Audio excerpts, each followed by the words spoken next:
ప్రార్థనా సమయం అనే ఆధ్యాత్మిక కార్యక్రమానికి మిమ్మల్ని అందరినీ ప్రేమతో ఆహ్వానిస్తున్న ధ్యానము కొరకై హెబ్రీలకు రాసిన పత్రికలో నుండి 10వ అధ్యాయము 24, 25 ఈ రెండు వచనాలు కలిపి ఉన్న ఈ భాగాన్ని చదువుతాను.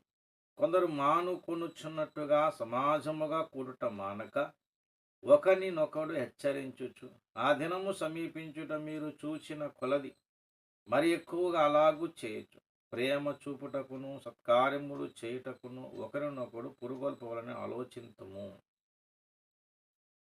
ప్రభునందు ప్రియ దేవుని బిడ్డలారా, చదివిన ఈ లేఖన భాగములో ఒక ముఖ్యమైన విషయాన్ని మనము గ్రహించాలి. ఏంటంటే సమాజముగా కూడుట అనే విషయం. అంటే సమాజముగా కూడటం అనే ఉద్దేశం ఏమిటి? ఆ ఉద్దేశాన్ని ఇక్కడ తెలియజేస్తూ ఉన్నాడు. దేని కొరకు సమాజము కూడుట అనేది మనం చేయాలి. ఎందుకంటే కొందరు మానుకొనుచున్నట్టుగా అని ప్రారంభించాడు ఈ లేఖనం. అంటే ఈ ఈ వచనం. కొందరు మానుకొనుచున్నట్టుగా సమాజం కూడుట మానక. అంటే కొంతమంది ఏం చేస్తున్నారు? సమాజ కూడికలకు వారు శ్రద్ధ చూపట్లేదు. కాబట్టి ఇక్కడ దాని యొక్క ప్రాముఖ్యతను, ఉద్దేశాన్ని చెప్తున్నాడు. ఏంటంటే ఒకరినొకడు హెచ్చరించొచ్చు ఆ దినము సమీపించుట మీరు చూచిన కొలది అన్నాడు. ఏ దినము సమీపించుట? యేసయ్య రెండవ రాకడ కొరకు కదా ఎదురు చూస్తున్నాం. అంటే ఆ రెండవ రాకడకు, యేసయ్య రెండవ రాకడకు ఎదురు చూస్తున్నటువంటి మనము ఆ దినము సమీపించే కొలది మరీ ఎక్కువగా అలాగూ చేయొచ్చు. అంటే ఇంకా ఎక్కువగా సమాజ కూడికలు పెట్టుకోండి. అంటే ఇంక ఎక్కువగా సమాజ కూడికల్లో కూడుకోవటం నేర్చుకోండి.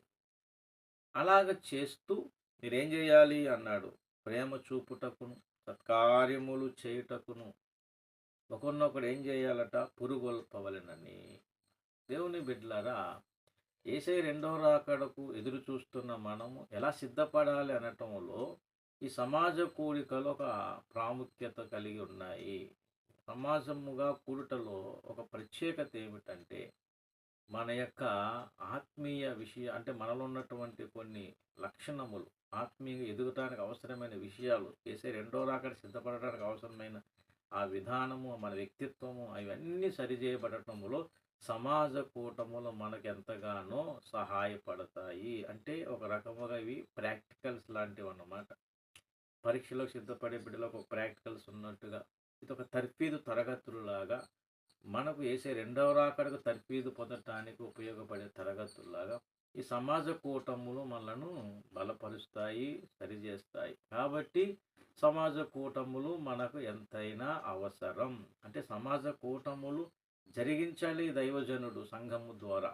వాటిని మానే విశ్వాసులాగా మనం ఉండకూడదు. వాటి కొరకు ప్రయాసపడుతూ ఎక్కువగా కూడుకునేటట్లుగా మనం జాగ్రత్త పడాలి.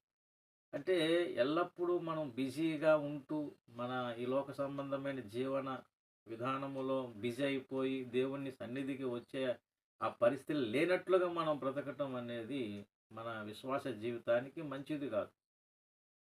ఏదో విధముగా దుష్టుడు మనల్ని పడద్రోయటానికి అనేక రీతులుగా బిజీ చేస్తూ ఉంటాడు. అది ఏదో విధానం, జీవన విధానములు, ఏదో పద్ధతులు.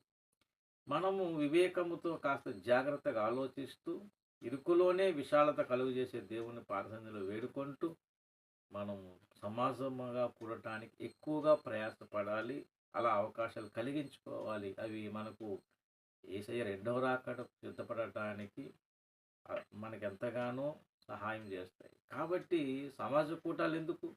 చాలామంది అన్ని వేళలు ఎలా రాగలమండి, అన్ని వేళలు ఎలా చేయగలం అనుకుంటూ బాధపడుతుంటారు. మనం చేయలేమండి, మనం రాలేము. దేవుడే నడిపిస్తాడు దేవుని సహాయం అడిగితే.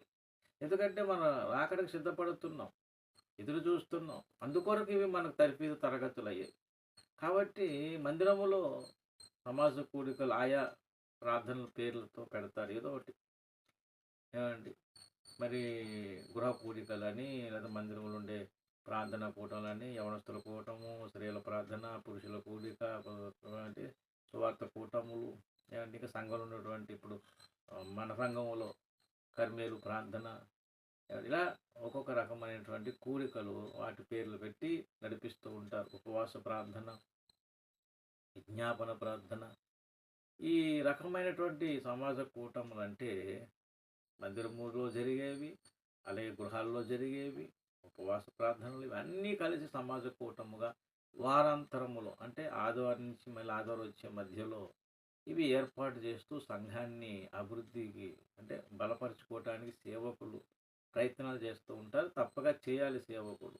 అయితే విశ్వాసులుగా మన స్థితి ఏంటి? వాటిని మనము కూడా ఆ కూడికలకు వెళ్ళగలిగేటట్లు దేవుని సహాయం పొందుకొని మనకున్న ఇరుకులో నుంచి విశాలత కలిగేటట్లు దేవుని సహాయం వేడుకొని మానుకునే రీతి కాకుండా వెళ్ళగలిగే రీతిగా ప్రయత్నం చేస్తే మన వ్యక్తిత్వము సరిచేయబడటము, మనం రాని విషయాలు నేర్చుకోవటము, ఆత్మీయంగా బలపడటము, తప్పిదాలు దిద్దుకోవటం, ఇలాగ ఈ సమాజ కూటముల ద్వారా మనకు ఎన్నైనా మేలు అనేది పొందగలుగుతాం. కాబట్టి సమాజ కూటాల నిర్లక్ష్యం మనం చేయకూడదు. ఏమండి? ఇంతకు సమాజ కూటములు ఎందుకు అనే విషయాన్ని కూడా మనం తెలుసుకోవాలి. అలా తెలుసుకుంటే తప్పక మనం పరిగెడతాం. కనుక ఈ సందేశం వింటున్న వారు ఒకసారి ఆలోచించండి. ఎదురు చూసి యేసయ్య రెండవ రాకడ కొరకు మనకు తర్ఫీదు తరగతుల్లాగా దేవుడు నియమించిన ఈ సమాజ కూటములను మనం నిర్లక్ష్యం చేయకుండా పాల్గొగలిగేటట్లుగా దేవుని సహాయం అడుగుతాం. కొన్నిసార్లు అవ్వదు. కానీ అయ్యేటట్లుగా మరలా మనం ముందుకు సాగేటట్టు ఉండాలి. అలాగని బలవంతం కాదు. ఇష్టపూర్వకంగానే మనం కూడుకోవటం నేర్చుకోవాలి. వాక్యం సెలవిస్తుంది కాబట్టి ప్రయత్నం చేద్దాం. కొందరు మానుకొనుచున్నట్టుగా మనం మానుకోవద్దు. ప్రయత్నం చేద్దాం. దేవుడే సఫలం చేస్తాడు. దేవుడే సహాయం చేస్తాడు. ఈ సందేశం విన్న ప్రతి వారు అలాగని ప్రయత్నించండి. బలవంతమేమీ కాదు. అలాగని మానకుండా ఉండటం జాగ్రత్త పడాలి. వాక్యం సెలవిస్తుంది కాబట్టి ఈ మాట మీ ముందు ఉంచుతున్నాను. వాక్యానికి లోబడితే తప్పకుండా ఆ ఫలం మనం పొందగలుగుతాం. దేవుని అట్టి కృప మీకు నాకు అందరికీ దయచేయను గాక. ఆమేన్. ప్రార్థన చేద్దాం. పరిశుద్ధమైన మా తండ్రి, సమాజ కూటముల యొక్క ప్రాముఖ్యతను మీరు తెలియపరిచారు. అలాగని సందేశనాలు మనందరిలో ఫలింపజేసి ఘనత మహిమ ప్రభావాలు మీరే పొందమని యేసయ్య పరిశుద్ధ నామమున ప్రార్థన వేడుకుంటున్నాను తండ్రి. ఆమేన్. అందరికీ వందనములు. దేవుని దీవించి ఆశీర్వదించును గాక. ఆమేన్.